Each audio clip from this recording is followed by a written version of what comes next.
Hello, water sign. So, kumusta ka? Ayan, tingnan natin water sign. Gabay kapalaran mo ngayon.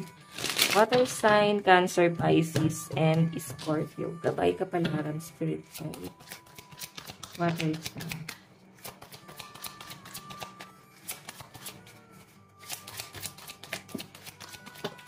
Okay. So, guys, meron tayong The Hermit, water sign. Meron tayong, at ito na una, Oracle of Clouds, Intuition, nauutal. Okay.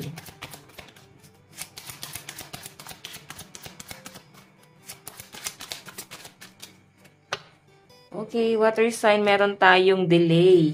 May nakikita akong delay na mangyayari dito kasi yung The Journey naka-reverse. Okay, so may nakikita ko dito na parang nababalisa na yung iba sa inyo. Siguro meron kang inaantay na paparating. Manggagaling ba to sa malayo? And may nasa-sense din ako dito guys sa para bang usapan. Intuition parang hindi kayo guys magkasundo ngayon. Ano yung magiging plano once may pagkikita-kita, saan pupunta, paano yung proseso. Ganon yung nasa-sense ko rito. And yung iba sa inyo guys, para bang iniisip-isip mo rin siguro dito water sign, yung trabaho mo, tas parang feeling mo is hindi ganun kaganda, or pwedeng gusto niyo na guys ng magtrabaho kung wala kang trabaho, no? The journey. So, I think meron kang inaantay na biyahe, water sign, tas parang naka-reverse kasi to kanina. So, I think nagkakaroon ng delay sa mga biyahe sa mga water signs. So, seek the truth. Ayan, may nasa-sense din ako dito guys na medyo magiging emotional ka sa pwedeng madidiscover mo or malalaman mo, mababalitaan mo, magiging emotional ka lang guys. Or parang meron ka guys, ilang araw nyo na guys iniisip, no? Parang nag-overthink ka dun sa bagay na yon. Okay, ilang araw na to guys, hanggang ngayon guys, iniisip-isip mo pa rin. So, ang sinasabi dito guys, mas magiging malakas ang pakiramdam mo. So, yun siguro yung kailangan yung gawin, no? Kung bakit guys, ikaw ay parang nag-overthink or may mga bagay na parang hirap ka guys mag-move forward. Siguro guys, kailangan mas palakasin mo yung intuition mo, pakiramdam mo sa paligid mo. And I think, yung mga delay na nangyayari sa buhay nyo, bahagi lang siya guys ng ating pang-araw-araw na pamumuhay. So, normal siya. Okay? Isipin nyo na lang siguro kung bakit guys nagkakaroon ng delay dyan. Pwedeng kaya guys na-delay kasi hindi magiging maganda or baka sinisave ka ng mga gabay mo. Kasi kung nagkakaroon ng delay sa biyahe mo, pwedeng hindi pa siya guys tamang panahon para magbiyahe ka or umalis ka. Pwede kasi guys na ito parang kung may lalakarin ka like kung sa trabaho man to or pwedeng outing or gala, kung hindi siya guys matuloy-tuloy, siguro merong hindi magandang mangyayari. Okay? So, may nakikita kasi ako rito, water sign na warning. Okay? So, may nasa-sense din ako dito guys na parang ang hirap, nahihirapan ka ba sa relationship mo sa person mo? Kasi para bang nakikipagpakiramdaman ka sa kanya.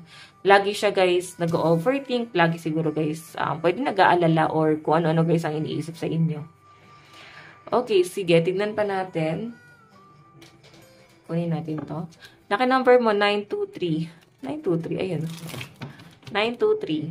923. Water sign.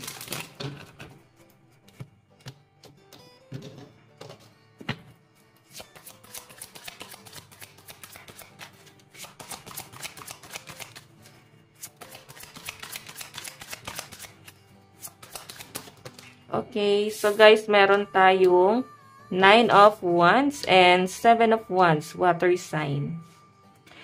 So, may nasa-sense din ako dito guys, ano ba to? May mga taong inaakusahan ka, pinagbibintangan ka, sinasabihan ka guys ng hindi naman totoo or pwedeng against sa'yo. Okay? Yung iba sa inyo guys, ayan, parang kung may travel talaga, possible na magkaroon ng delay. Meron din ako nakakita guys na magkakaroon ng problema about transaction, communication ngayong araw. So, kung nafe-feel ng iba sa inyo guys na hindi ka mananalo doon sa pakikipag-argue, huwag nyo na guys ituloy kasi ikaw lang guys yung madidisappoint dito. Okay, wag na kayo guys makipagtalo, magpakumbaba na lang din kayo. And lawakan mo yung pangunawa mo, okay? Darating din naman ang araw na malalaman nila yung totoo. Minsan kasi guys, ito ha, kung sino pa yung hindi pumapatol, sila pa yung may malawak na pangunawa or parang minsan sila pa yung tama. Okay? Tignan natin. Additional message po kay water sign. So, meron po tayong Knight of Wands.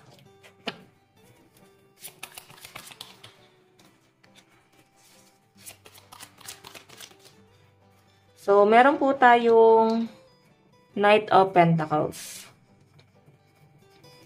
Okay. So, pagdating to talaga guys sa trabaho mo, nagkakaroon ka ng struggle sa trabaho eh. Pwedeng hindi ka na nagiging kampante sa work mo.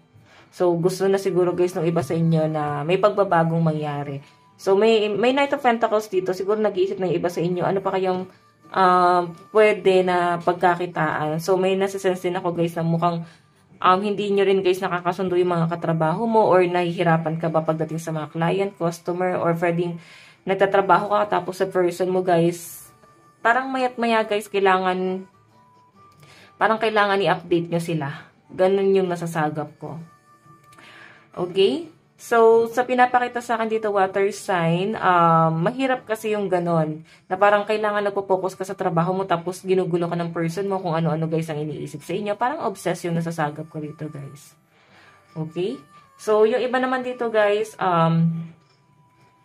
Nine of Wands, parang may dala-dala ka pa rin guys na bagahe. Ano ba to? Meron ka bang kinikim-kim na sama ng loob or pwedeng lumipas na siya, matagal na panahon na to water sign. Tapos parang dala-dala nyo pa rin yung mga sinabi sa inyo, no? Hirap kayo guys mag-move forward or makalimot. Seven of Wands, ayan, ito yung nagiging dahilan kung bakit kailangan nyo guys may mapatunayan sa buhay. Yun ang nasasagap ko sa inyo. Then yung iba sa inyo guys, pwedeng maguguluhan ka rin dahil sa madaming opportunity na paparating din sa inyo kasi nandito yung Wheel of Fortune tapos Knight of Pentacles, maguguluhan ka. Ano ba gagawin mo? Igagrab mo na ba yung opportunity yung dumarating sa'yo ngayon? Or, aantayin mo yung gusto mo talaga? So, ayan. Tignan pa natin guys. So, kung ikaw ay may biyahe, water sign, ipapaalala ko lang kung may biyahe ka, may mga delay yan. Nandun ka sa point na parang nag-aalala din yung iba sa inyo sa biyahe. Okay? Tignan pa natin. Nasaan ba yung card natin? Pwede kasi guys na may, nag-worry ka ba sa isang tao na may magbabiyahe? Nag-worry ka sa kanya, parang ganun. Ano ba to? Anak mo ba to? Kapamilya? Kamag-anak? Ganun yung nasasagap ko guys. Tignan natin ano bang inyong advice. Meron tayong find a balance. Okay, so yung iba sa inyo guys, ayan, nagiging nervyoso, nervyosa.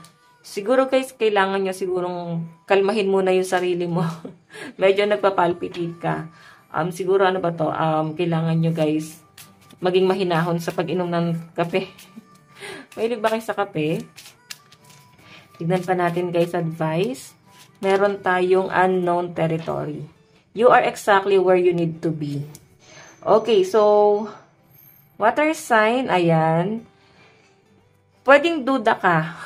Diba nagdududa ka? Parang sa overall energy na binasa natin, nagda-doubt ka dun sa isang opportunity. So, I think ito yon. Kung sa opportunity to sa trabaho mo or sa connection mo guys sa isang tao or sa pakikisama mo sa ibang tao. Basta kung ikaw guys ay parang doubt sa isang sitwasyon, bagay, or sa isang tao. So, sinasabi rito guys, you are exactly where you need to be. Sabihin, nandyan ka talaga kasi kailangan. Baka meron kang kailangan matutunan or dapat na nandyan ka kasi meron kang parang magiging aral dyan sa lugar na yan. So, iba sa inyo, pwede nagwa-wonder ka. Parang, dito ba talaga ako? Kasi baka hindi pa ako rito.